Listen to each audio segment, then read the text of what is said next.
오늘 아침 일라디오. 변덕스러운 날씨라는 말로 충분할지, 이 봄이 오는 걸 시샘하는 듯한, 계절이 거꾸로 가는 듯한 날씨가 이어지고 있습니다. 강원지방에서는 보면서도 믿을 수 없을 정도의 눈이 내렸고, 제주도엔 마치 한여름 장마처럼 폭우가 쏟아졌습니다. 경북 북부 지역에는 대설주의보도 발효 중이고요. 오늘도 강원지방에 10cm 이상의 폭설이 예보돼 있습니다. 중부지방에도 눈 소식이 있으니까요. 농가에서는 폭설로 인한 피해 없도록 오늘도 각별히 신경을 쓰셔야 할 것 같습니다. 밤새 기온이 떨어져서 도로 상황도 좋지가 않은데요. 사흘간의 연휴 뒤에 시작하는 아침, 평소보다 여유 있게 또 조심조심 시작하시는 게 좋겠습니다.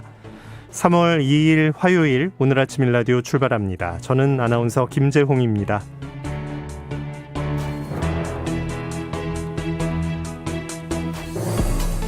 오늘 아침 일라디오 여러분과 함께 만들어가는 시간입니다. 방송 들으시면서 단문은 50원, 장문 100원 드는 유료 문자 샵 9730 이용하셔도 되고요.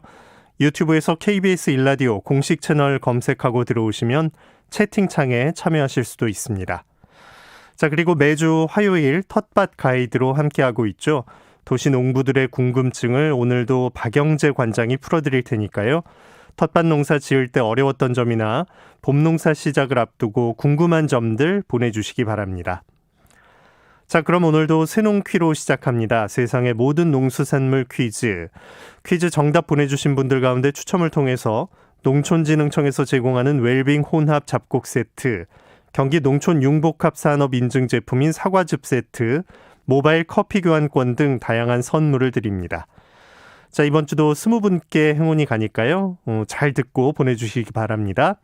새농퀴 이번 주 두 번째 힌트 지금 나갑니다.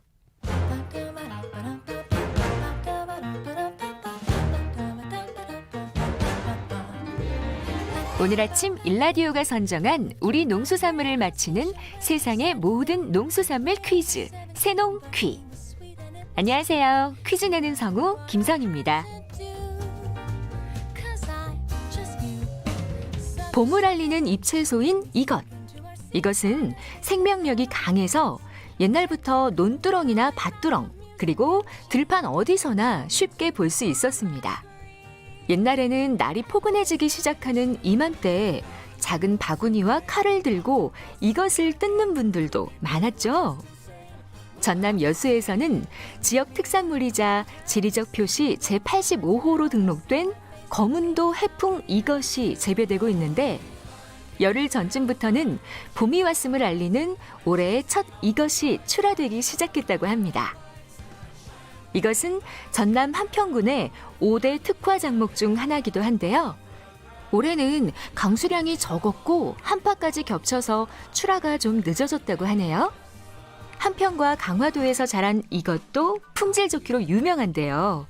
추운 겨울을 잘 버티고 자란 이것. 시장에서 만나면 어쩐지 더 반가울 것 같죠? 오래전부터 식용이나 약용으로 사용돼 온 이것. 어린 수는 나물이나 국이나 떡으로 만들어 먹고, 요즘은 음료, 케이크, 두부 등 다양한 요리의 재료로 쓰이는 이것. 이것은 무엇일까요? 정답 아시는 분들은 단문 50원, 장문 100원이 드는 유료 문자 샵 9730으로 보내주세요. 20분께 행운의 선물을 드립니다.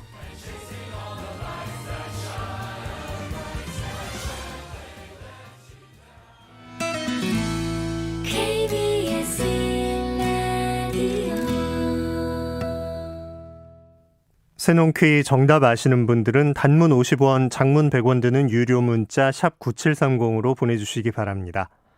농수산 뉴스로 이어갑니다. 한국농어민신문 이진우 기자 전화 연결합니다. 안녕하십니까? 네, 안녕하십니까? 네. 자, 지난달 23일 수산 분야 공익직불제 시행령 개정안이 국무회의를 통과했는데요. 이 가운데 수산자원보호 직불제, 또 친환경 수산물 생산 지원 직접 지불제에 대해서 어업인들 신청을 받는다는 소식이 있죠? 그렇습니다. 법률이 정한 기준에 따라서 수산직불제법이 시행이 들어간 게 이제 어제부터이고요. 3월 15일 또는 4월 말까지 수산자원보호직불제와 친환경 수산물 생산 지원 직접 지불제 참여를 원하는 어업인을 대상으로 신청을 받고 있습니다. 수산자원보호직불제는 총 허용 어획량 중심의 자원관리형 어업 구조를 정착시키는 게 목적이고요. 또 친환경 수산물 생산 지원 직불제, 이것은 안전한 수산물을 생산해서 공급하는 것과 그리고 바다 환경 오염을 최소화하는 것을 목적으로 하고 있습니다. 네. 좀 오염을 최소화하면서 정해진 만큼 잡아서 오래도록 좀 이어가자 이런 뜻인 것 같은데, 먼저 수산자원보호직불제 총 허용 어획량을 중심으로 관리를 하겠다. 어떤 내용인지 좀 더 자세히 들을 수 있을까요? TAC라고도 하고요. 이 총 허용 어획량 제도는 어업별로 또는 어종별로 연간 이제 어획을 할 수 있는 총량을 정해서 조업을 하도록 하는 것을 말합니다.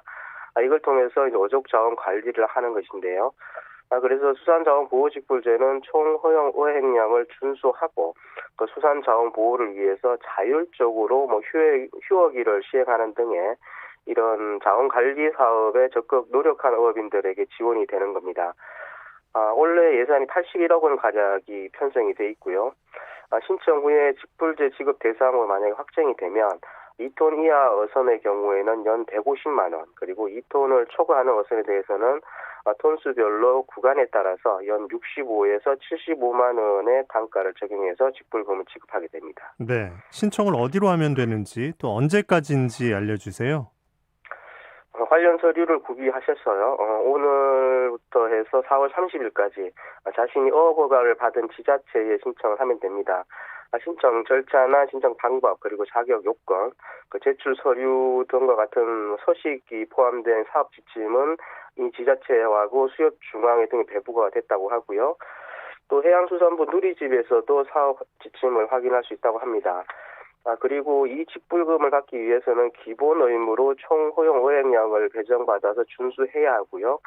이 외에 추가적으로 자율적 휴어나 아니면 업종별 어선 감축 목표 달성의 협조, 또 우리 해양 쓰레기 수거 등과 같은 선택 의무들이 있는데 이것들도 2개 이상 준수해야 합니다. 그리고 또 기본적으로 공익정진과 관련된 교육을 이수를 해야 되고요. 수산관계 법령도 준수해야 합니다. 네. 자, 친환경 수산물 생산 지원 직불제, 이건 어떻게 지급이 되나요? 이건 2개의 직불제로 나뉩니다. 하나는 친환경 인증을 받은 경우이고요. 하나는 양식, 의류 등의 배합사료를 먹이는 경우에 직불금이 지급이 되는 겁니다. 간단히 이것을 줄여서 인정직불금 그리고 배합사료 직불금이라고 이렇게 구분해서 부르는데요.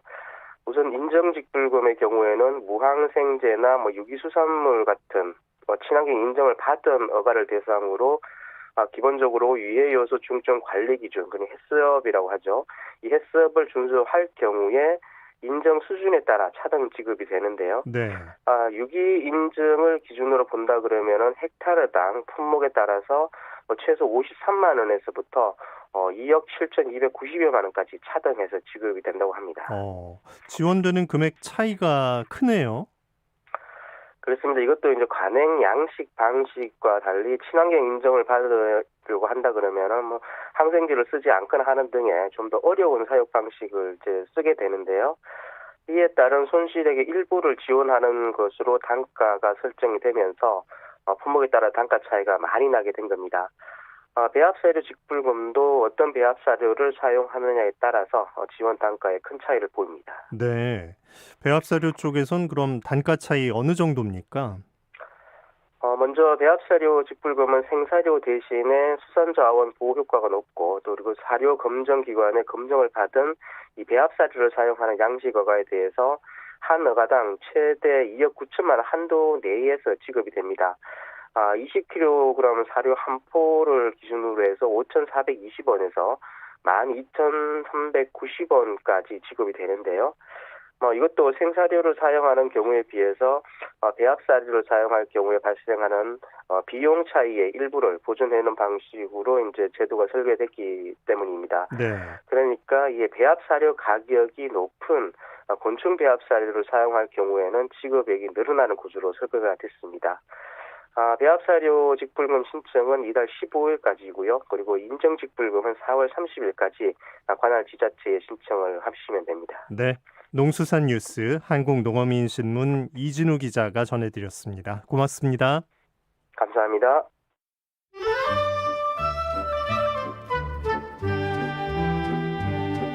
아침을 깨우는 정겨운 이야기가 있습니다.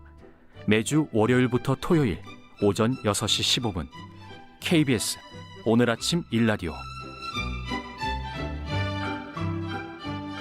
도시농부들을 위한 유익한 정보가 있습니다. 텃밭 가이드 수원 씨앗도서관 박영재 관장과 함께합니다. 안녕하십니까?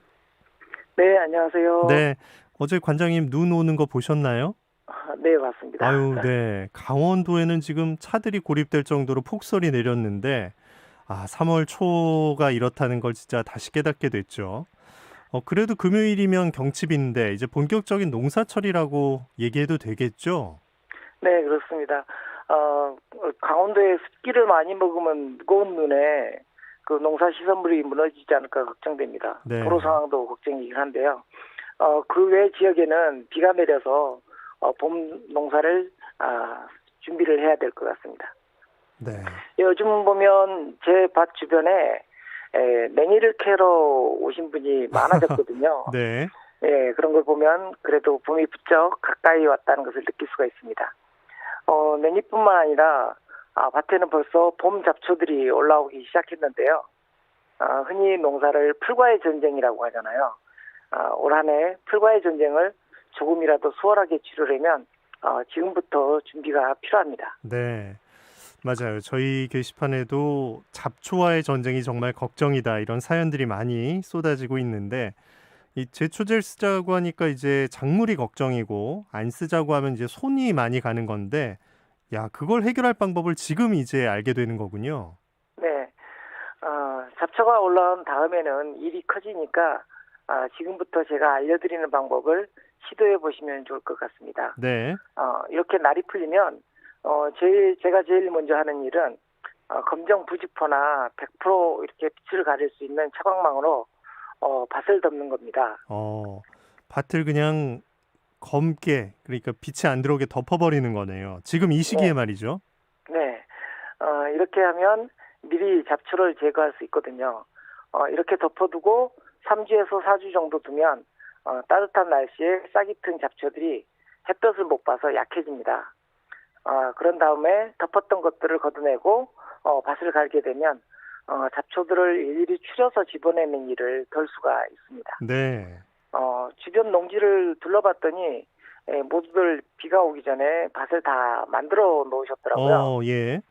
이런 분들은 밭을 갈고 나서 비닐로 멀칭을 하시는데 저는 따로 비닐 멀칭을 하는 대신에 농사 시작 전에 그리고 봄작물 재배 이후 다음 작물로 옮겨가기 전에 이렇게 덮어두었다가 밭갈이 전에 걷어내는 방식으로 잡초를 제거합니다. 남들보다 이거를 시기를 달리해서 지금은 덮어놨다가 나중에 갈고 걷어내는 방식으로 제거를 하시는군요. 그러니까 잘 자랄 수 없게 환경을 만들어 놓고 비교적 수월하게 제거하는 방법을 첫 번째로 알려주셨고 또 다른 방법도 있을까요? 네, 한 가지 더 알려드리자면 작물을 심을 때에도 빼곡하게 씨앗을 뿌린 다음 솎아내는 방식으로 잡초가 자리 잡을 곳을 만들어주지 않는 겁니다. 모종을 심을 때에도 모종 사이 간격이 넓은 경우에 동반 작물들을 빼곡하게 파종해서 그 사이에 동반 작물들을 빼곡하게 파종해서 솎아주면 같은 효과를 볼 수가 있습니다. 예를 들어 고추 모종을 60cm 간격으로 이렇게 심었다고 한다면 그 사이에 얼갈이나 열무를 씨앗으로 빼곡하게 파종하는 방식입니다. 네. 솎아내기는 씨앗이 나와서 잎과 잎이 서로 교차하는 시점에 이루어지기 때문에 잡초가 자랄 공간을 내주지 않습니다. 또 혹여 비집고 나오는 잡초가 있다면 솎아내기 작업을 하면서 뽑아주면 됩니다. 그리고 또 고추가 어느 정도 자라서 자리를 잡게 되면 고추의 그늘에 가려서 잡초들도 약해지게 되고 그 무렵이면 뿌리째 뽑아내지 말고 짧게 베어 눕히는 방식으로 풀 작업을 하게 됩니다. 이런 요령이 있었네요. 농사 때마다 잡초 때문에 고생하셨다면 봄 농사 본격적으로 시작하기 전에 오늘 배우는 이 두 가지 방법 꼭 적용해 보시면 좋을 것 같습니다. 자, 진짜 모르던 걸 알게 됐는데 이 시기에 관장님 텃밭 농사에 또 특별히 좀 신경 써두면 좋을 점들 뭐가 있을까요? 3월부터는 겨울을 난 월동한 마늘이나 양파, 부추 등의 작물에 주기적으로 웃거름을 해야 합니다. 특히 아직 서늘할 때에는 물비료, 액비라고 하죠. 이것을 만들어서 뿌려주는 것이 좋습니다. 네, 맞아요. 예전에도 가을 농사 다 끝나고 나서 액비 만들어 뒀다가 사용하는 방법을 배운 적이 있어요, 저희가. 네. 그때 알려드린 방법으로 액비를 만들어서 뿌려주시면 되는데요. 아직도 양파나 마늘에 보온 덮개를 덮어 놓으신 분들은 이제는 걷어줘야 합니다. 특히 검정 비닐로 이렇게 보온 덮개를 해주신 분들은 걷어내셔야 되는데 겨울에는 보온을 해줬지만 날이 풀리면 오히려 그늘을 만들어서 지온이 올라가는 것을 방해합니다. 그리고 볏짚이나 왕겨로 보온을 한 경우에는 작물이 먹어야 할 거름을 오히려 빼앗아가는 역할을 하기 때문에 정확하게는 이제 땅 속에 있는 미생물들이 거름을 낚아채는 거죠. 그래서 거름을 줘야 됩니다. 걷어내고 거름을 줘야 합니다. 그렇군요. 아까 잡초를 좀 힘을 빼는 방법으로 비닐 덮는 방법을 알려주셨는데 이렇게 덮여 있는 경우엔 거름을 어떻게 주는 게 좋을까요?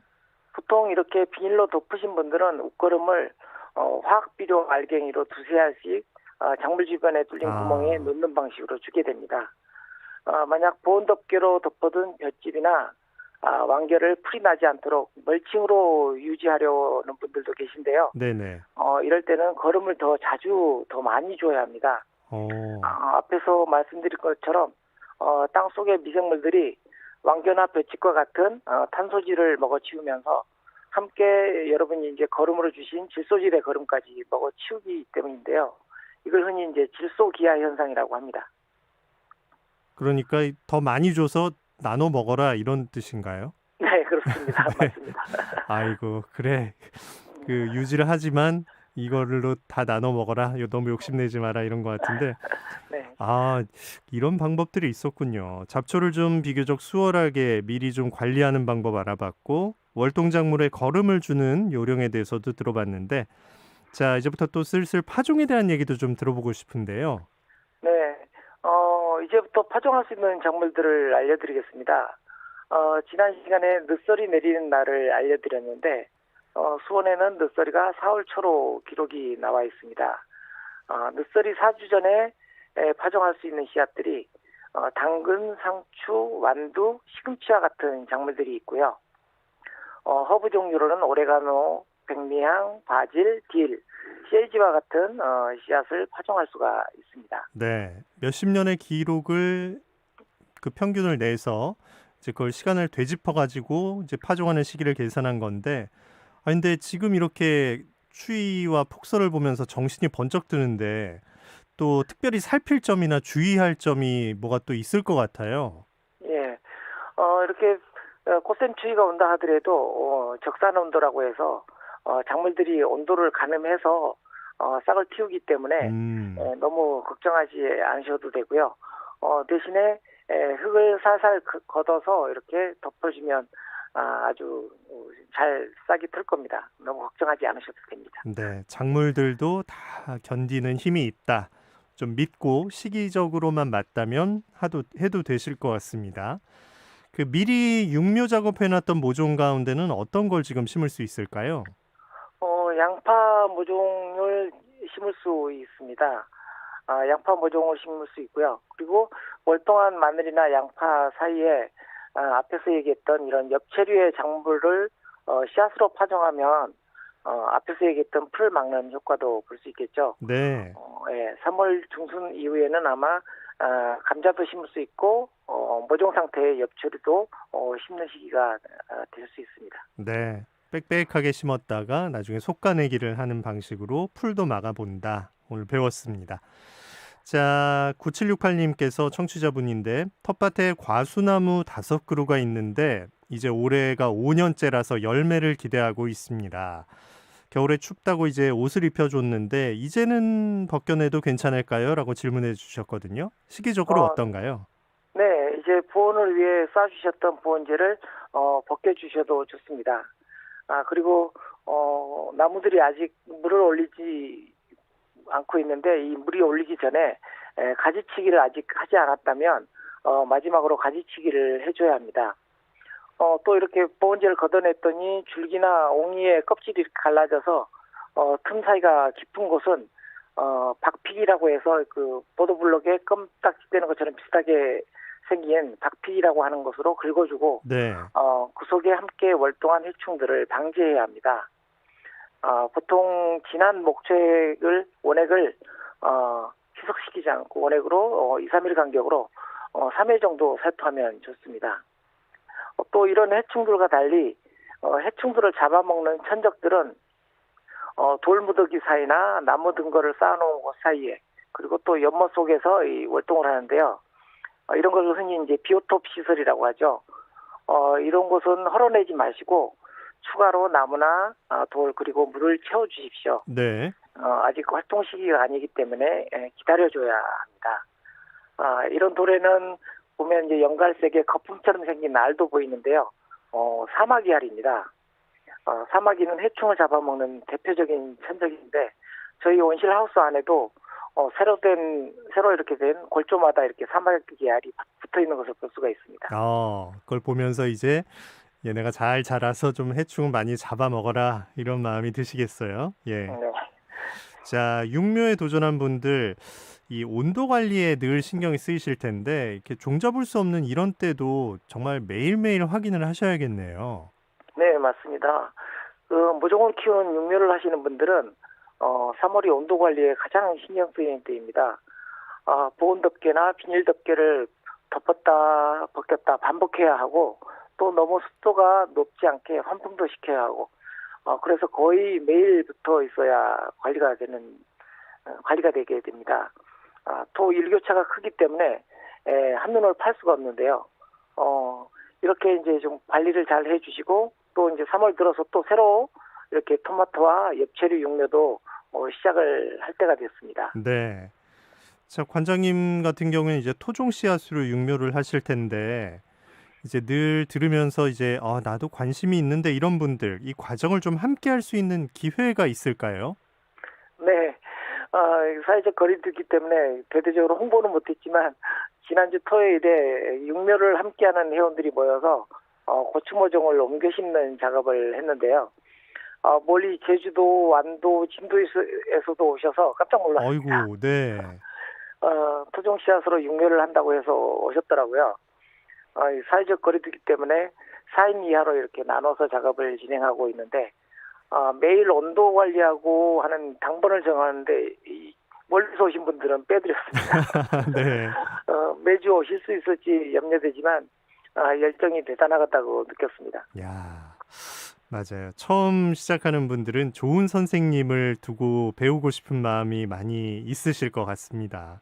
이 농사가 사실 쉽지 않고 부딪힌다고 해서 또 딱 답이 나오는 것도 아니기 때문에 기본부터 좀 충실히 배우고 싶은 그런 마음에서 이런 열정을 보이시는 것 같은데 자, 어떤 방법으로 배울 수 있는지 좀 알려주세요.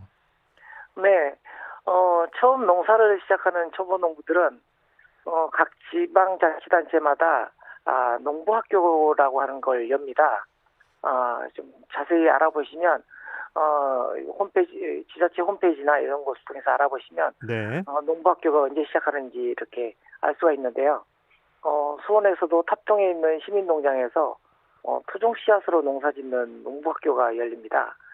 이렇게 각 지역마다 시민농장이나 농업기술센터를 중심으로 이런 교육과정이 있기 때문에 그 일정을 알아두셨다가 신청하시면 이론과 실습을 함께 하기 때문에 또 실습용 밭도 제공하기 때문에 초보 농부들이 어렵게 생각했던 농사를 보다 쉽게 배울 수 있을 겁니다.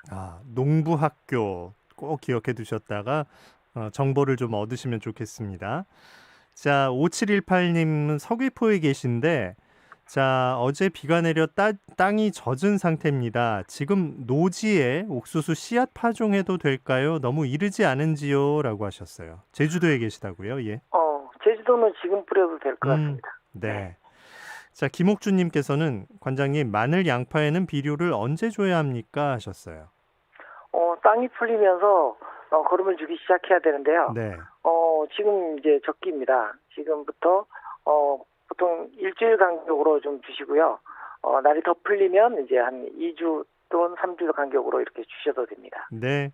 자, 끝으로 8057님, 바나나와 계란으로 액비 만드는 법 알려주셨으면 합니다 하셨는데 이걸로 네. 가능한가요? 바나나와 계란이 아니고요. 바나나와 계란 껍질입니다. 그렇죠, 그렇죠. 예. 네.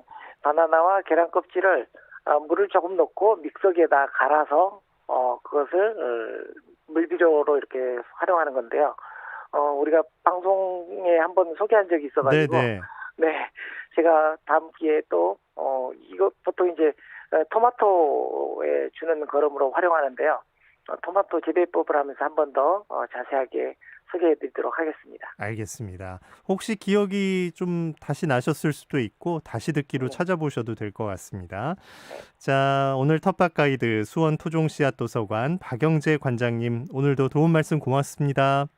네, 감사합니다.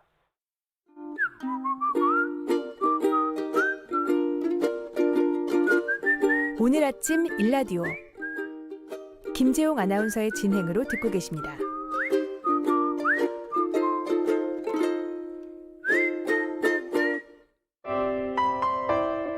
네, 안녕하세요. 저는 안동시 임동면 마령리에서 미나리를 재배하고 있는 남재득입니다.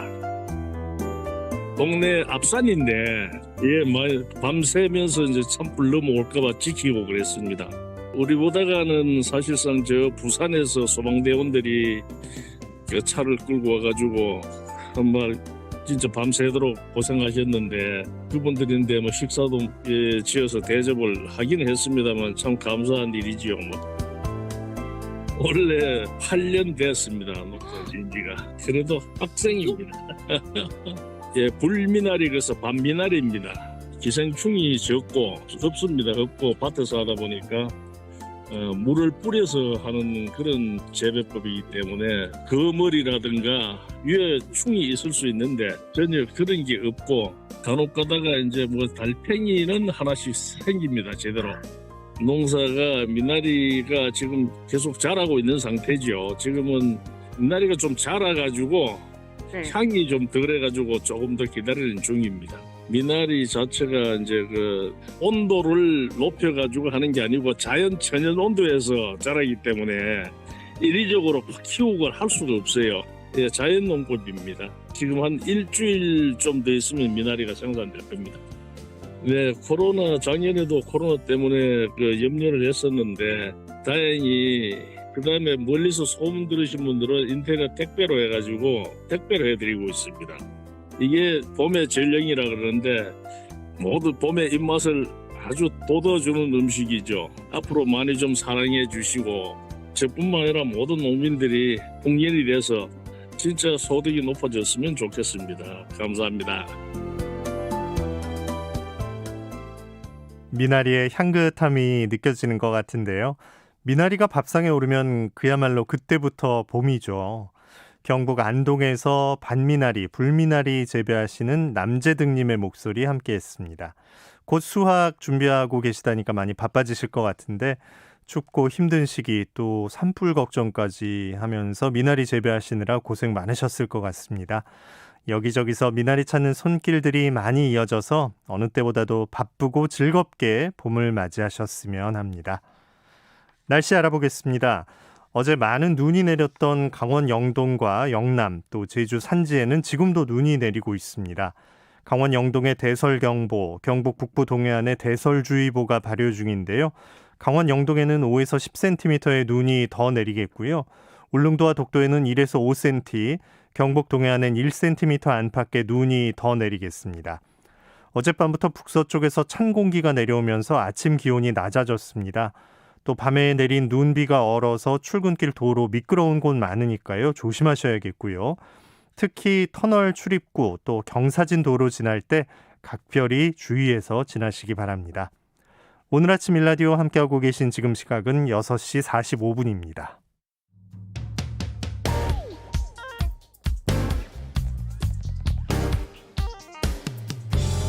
오늘 아침 뉴스 브리핑. 정상근 기자와 함께합니다. 안녕하십니까? 네, 안녕하십니까? 네, 차량 고립 사태가 있었는데 강원도 상황부터 전해주세요. 네, 강원도뿐 아니라 어제 이 전국적으로 온종일 비가 내렸지만 이 강원도 특히 영동 지역에는 엄청난 폭설이 쏟아졌습니다. 미시령과 진부령에 6에서 70cm가 넘는 눈이 내렸고요. 그 외 곳곳에서도 40cm 이상의 눈이 쌓였습니다. 그런데 어제가 연휴의 마지막 날이다 보니까 귀성 차량들이 폭설 속에 곳곳에서 고립되거나 극심한 정체를 겪기도 했습니다. 이 동해고속도로는 고갯길을 오르다가 미끄러지는 차량이 늘어나면서 통행이 정체가 됐고 급기야 경찰이 한때 도로를 통제하기도 했는데요. 이 미시령 터널에 진입한 차량들은 오도 가도 못하면서 7, 8시간 넘게 차량 안에 꼼짝없이 갇히는 일도 있었습니다. 현재는 대부분의 도로 정체가 해소된 상황이고요. 크고 작은 교통사고도 잇따랐는데요. 어제 하루 수백 건의 교통사고 신고가 있었고 50여 명이 병원으로 이송이 됐습니다. 이 중앙고속도로 부산 방면 이 홍천 부근 갓길에서 승용차에 불이 나서 전소가 되는 사고도 있었고 또 양양군 서면 이 서울 양양고속도로 양양 방면에서 3중 추돌 사고로 2명이 병원으로 이송되기도 했습니다. 이 춘천시 칠전동 의암댐 방면의 의암호 인허상 인근 도로에서는 약 100톤의 낙석이 발생하는 아찔한 사고도 있었는데 다행히 당시 차량 통행이 없어서 피해가 발생하진 않았습니다. 네. 그리고 어젯밤 9시에 중앙재난안전대책본부는 대설 비상근무를 2단계로 격상했고요. 계약인 오늘 강원 지역 학교 90여 곳이 휴업을 하거나 등교 시간을 조정을 했습니다. 이 강원 영동 지역에는 오늘 오후까지 5에서 10cm의 눈이 더 내린 뒤에 차차 갤 것으로 기상청은 전망했습니다. 예. 자, 코로나19 상황도 알아볼까요? 네, 어제 코로나19 신규 확진자가 355명이 나왔습니다. 지역 발생 338명에 수도권 확진자는 262명입니다. 누적 확진자가 9만 명을 넘겨서요. 총 9만 29명이 됐고요. 누적 사망자는 1,605명이 됐습니다.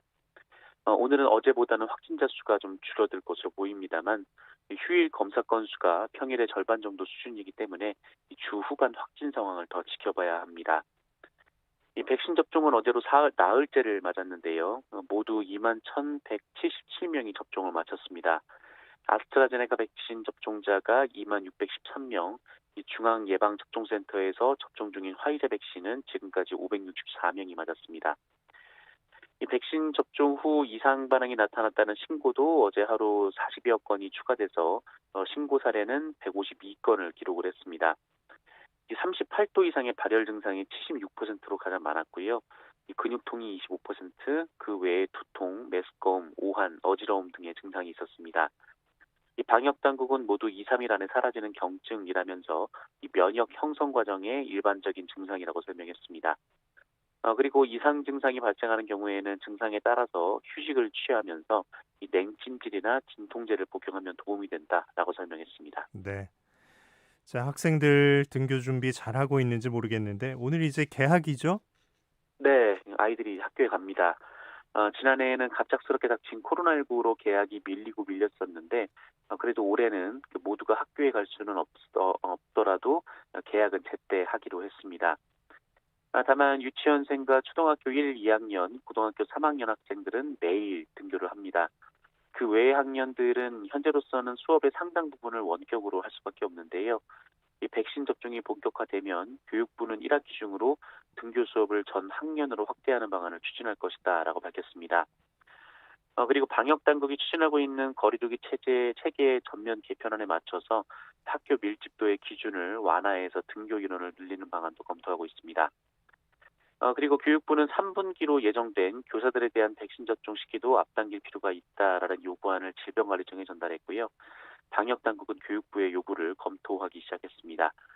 특히 특수학교 교사나 보건교사 등 교직원 중에서도 우선순위를 따져서 상반기에 백신을 우선 접종하는 방안이 검토가 되고 있습니다. 네. 자, 문재인 대통령은 어제 3.1절 기념사를 발표했죠?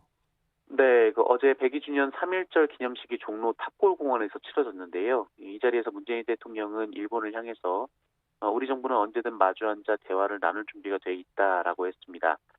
또한 역지사지의 자세로 머리를 맞대면 과거의 문제도 얼마든지 현명하게 해결할 수 있다라고 했습니다.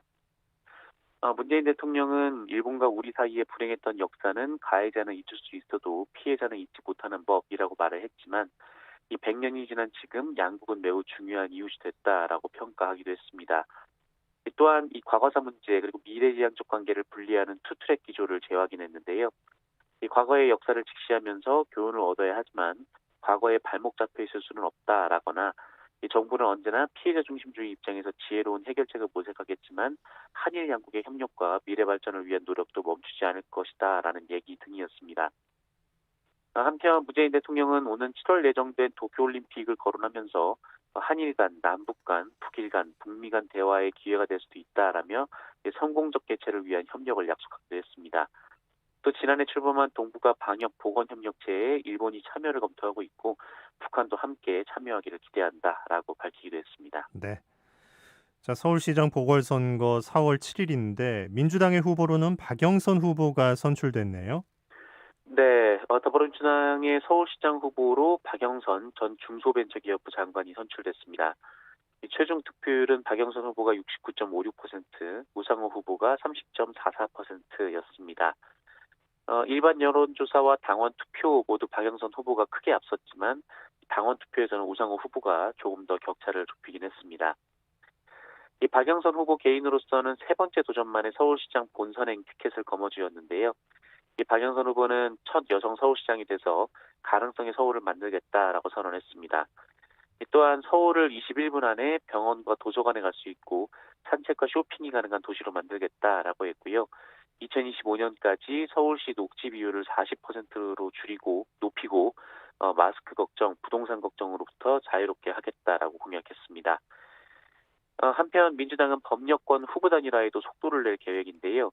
이번 주 안에 시대전환의 조정원 후보와 단일화를 한 뒤 열린민주당 김진애 후보와 2차 단일화를 시도한다라는 방침입니다. 네. 제3지대 단일 후보로는 안철수 국민의당 대표가 뽑혔군요. 네. 안철수 대표가 보수 진영 서울시장 후보 단일화의 1차 단계인 이른바 제3지대 경선에서 무소속 금태섭 전 의원에 승리했습니다. 양측 캠프 관계자는 어제 아침에 공동 기자회견을 열고 이 100% 국민 여론조사 경선 결과 안철수 후보가 승리했다라고 발표했고요. 결과가 이 서울시장 보궐선거에서의 야권 승리 교두보가 될 수 있기를 희망한다라고 밝혔습니다. 안철수 대표는 결과 발표 직후에 SNS에 이 국민의힘 후보가 선출되는 즉시 만나겠다라면서 정권 교체를 위해 경쟁과 동시에 서로 돕고 지원하는 동반자이자 협력자임을 선언하고 아름다운 단일화 방식에 대한 합의가 바로 이뤄지기를 기대한다라고 밝혔습니다. 한편 국민의힘은 오는 4일 경선 결과를 발표합니다. 김종인 국민의힘 비상대책위원장은 안철수 대표가 단일화에서 승리하더라도 기호 2번으로 출마하지 않으면 선거운동을 해줄 수 없다라는 언론 인터뷰를 했습니다. 네. 자, 법무부는 친일파 후손 재산 환수 소송에 나선다고요? 네, 정부는 3.1절을 맞아서 일제강점기 반민족 행위를 한 친일 행위자의 후손 4명이 보유 중인 26억 원대의 재산을 국고로 귀속하는 소송을 제기했습니다. 일제에 부역하며 자기를 받은 친일 반민족 행위자 이규원, 이기용, 홍승목, 이혜승의 후손이 소유한 이 토지 11필지가 그 대상인데요. 이들의 토지는 서울 서대문구 홍은동과 경기도 김포, 남양주, 파주시 등에 걸쳐 있습니다. 공시지가 기준이 약 26억이지 실제 부동산 가액은 더 높을 것으로 예상이 되고 있습니다. 서대문구 홍은동 임야를 소유했던 이혜승은 일제로부터 한국 병합 기념장과 후작 자기까지 받았고요. 김포 토지를 보유했던 이규원은 한국 병합 기념장과 자작 자기를 받았습니다. 경기 남양주시 땅 주인이 이기용은 자작 자기와 함께 일본 제국의회 귀주권 의원 자리가 주어졌고요. 이 파주시 땅을 소유한 홍승목은 한국 병합 기념장을 받고 조선총독부 중추원 찬의를 지냈습니다. 네. 뉴스브리핑 정상근 기자와 함께했습니다. 고맙습니다. 네, 수고하세요. 자, 오늘도 강원 영동에 눈 소식이 있습니다. 추가 피해 없게 다들 조심하셔야겠고요. 영남 해안과 제주에는 강풍특보도 내려져 있습니다. 농가와 또 조업하는 선박들 각별히 주의하시기 바랍니다. 자, 아이들이 입학을 하고 새학기가 시작되는 날 새 마음으로 즐겁게 시작하셨으면 하고요. 오늘도 방역수칙 잘 지키면서 건강하고 안전한 하루 보내시기를 바랍니다. 오늘 아침 일라디오 아나운서 김재웅이었습니다. 내일 아침 이 시간에 다시 옵니다. 고맙습니다.